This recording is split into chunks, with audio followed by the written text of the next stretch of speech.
Hello, everyone. Today we want to talk about the dangers of giving.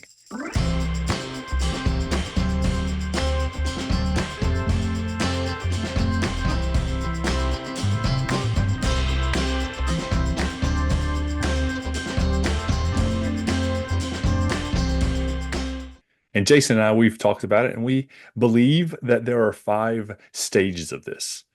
And the first being that once you give once to someone, let's give an example. Let's say I come to town and I take Jason out to lunch, right? I pay for lunch. Jason is super appreciative, very grateful. Yeah. But then let's say 3, 6, or 12 months later, I come back to town. The second time, how does that make you feel? Well, I was appreciative last time, but in stage two, I actually would anticipate it. If I had that, ooh, Mike might pay for my lunch. If I want Mike to pay for lunch, I have that anticipation. So stage two would be that I'm anticipating that gift from you. Yeah, that's right. And let's say that happens again, right? Then it starts to become an expectation, right? We were grateful, then we went to anticipation, and now we're at expectation. Yeah. Then And what happens? yeah, here's where it shifts from being healthy to unhealthy, or it can in a lot of people. Because when you get to that third phase of expectation, now the fourth time that you help somebody or that Mike would buy me lunch or whatever this might be, I might have this entitlement to, well, every time Mike comes into town, he buys me lunch. So now I have this entitlement to, I deserve Mike to pay for my lunch when he comes in town. Now, Mhm. if Mike wants to be generous and come in town and buy me lunch, that's fine. But I have to be very careful on the receiving end that I don't get into entitlement mode.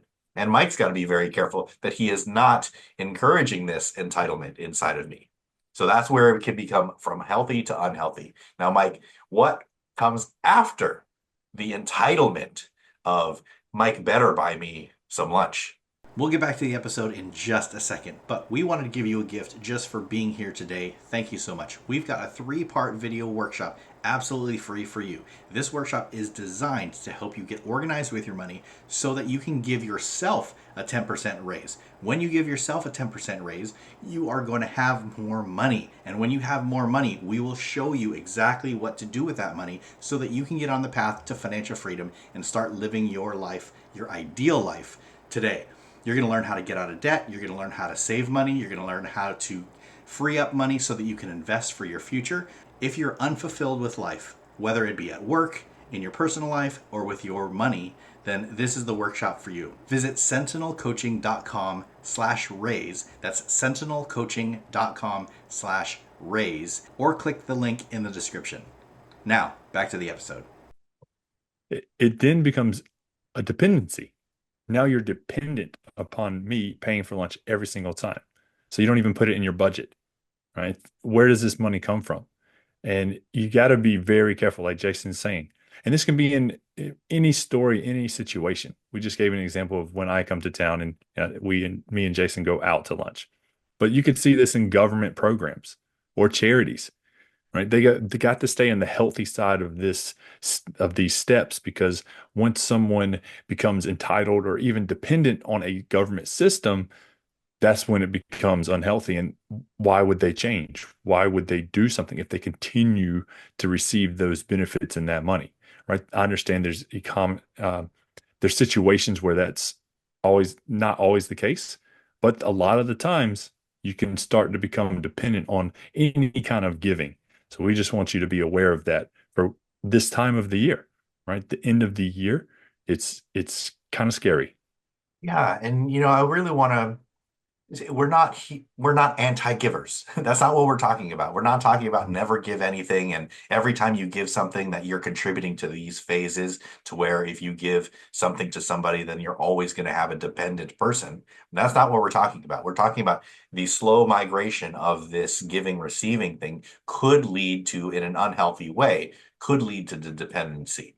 And we run into this all the time with our clients with adult children and their parents. So, for Mm. example, like let's say my parents are retired and they have, money and I'm struggling a little bit, whether it be with my business or maybe I'm having trouble with my groceries or rent or my kid needs some health thing, right? There's always these ups and downs in life. And if my parents choose to help me one time, that's help. But if they continue to do this and it becomes a pattern, that help becomes a dependency for me. Like I get to that place where now I'm anticipating that they're going to give me money every time I ask for it, and then I get to this expectation of, wait a second, my parents should give me money. And then Mm. the entitlement of, I deserve my parents to give me money. And then I get to that place where Mike just talked about, where I don't even budget in any money for my groceries and my rent and my kids and all these other things. And now I'm dependent on that extra income from my parents and I don't learn anything. That's when help doesn't actually mean help anymore. It actually can be harmful to, in this example, your children, your adult children who need to be standing on their own 2 feet and having a job and keeping a job and budgeting and all the things. There are some exceptions, but in general, that's what we've seen, that it can start with a wonderful motive and a great incentive, and then it turns unhealthy and it creates more problems than you're actually trying to help. Certainly. And I've had opportunities and people in my life that I've given to that I believed have earned it, and I didn't give to them again. And what I mean is, I found a single mom that was doing all these right things, but again, she was a single mom with two young boys, and she struggled with a car repair. So I ended up just buying her a new car. It was a used car, but I bought a new to her car, and I gave her the car. That was 10 years ago. And I haven't given anything to her since.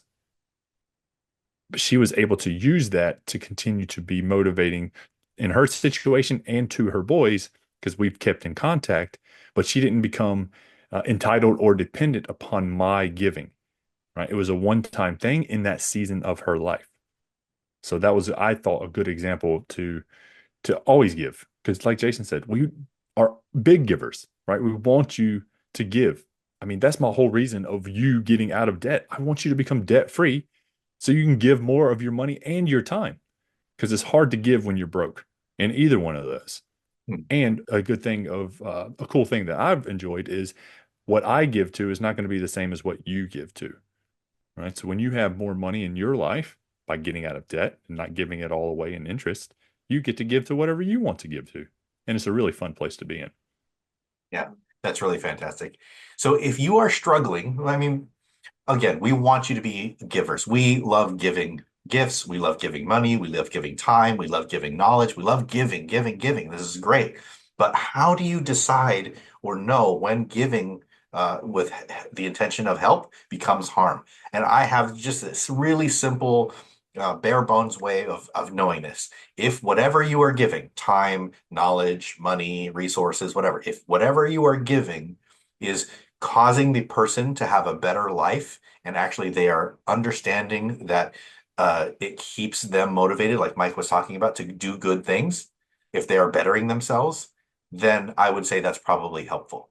If I am giving and this person is declining in their life, it's probably not helpful. It's actually harming them, right? So are they actually needing this money in this example to get back on their feet, get a job, they're doing good things, their results are getting better, that's probably helpful. But then if they start declining, then not looking for a job, not holding a job, not doing good things, not making good decisions, probably you need to stop doing that for a while at least until they start um, getting better. So that's a good barometer right there, just to like a simple way of telling, am I helping or am I harming by my giving? All right, Mike, is there anything else that you want to mention around this whole giving and the dangers of giving in these 5 stages? Do you want to wrap up again? What are those five?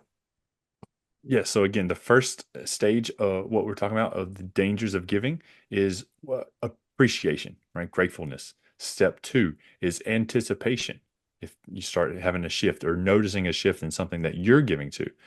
Third is expectation.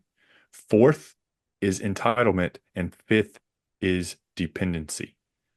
Right. So just gauge that. And it doesn't have to happen each stage every time you give, right? You can spend years in one stage, right? You start noticing a shift. And like Jason kind of touched on, if it starts shifting over into the entitlement or dependency stage, it can, with time, shift back, right? So just because you stop for a period of time giving to someone or a charity or anything like that, you can always go back, right? You get to choose. Just know that and these steps and observe them in yourself and in others. Thanks, friends. We happy giving season. This is great. Like and subscribe if you enjoy our content, and tell other people about it. And we'll see you in the next video.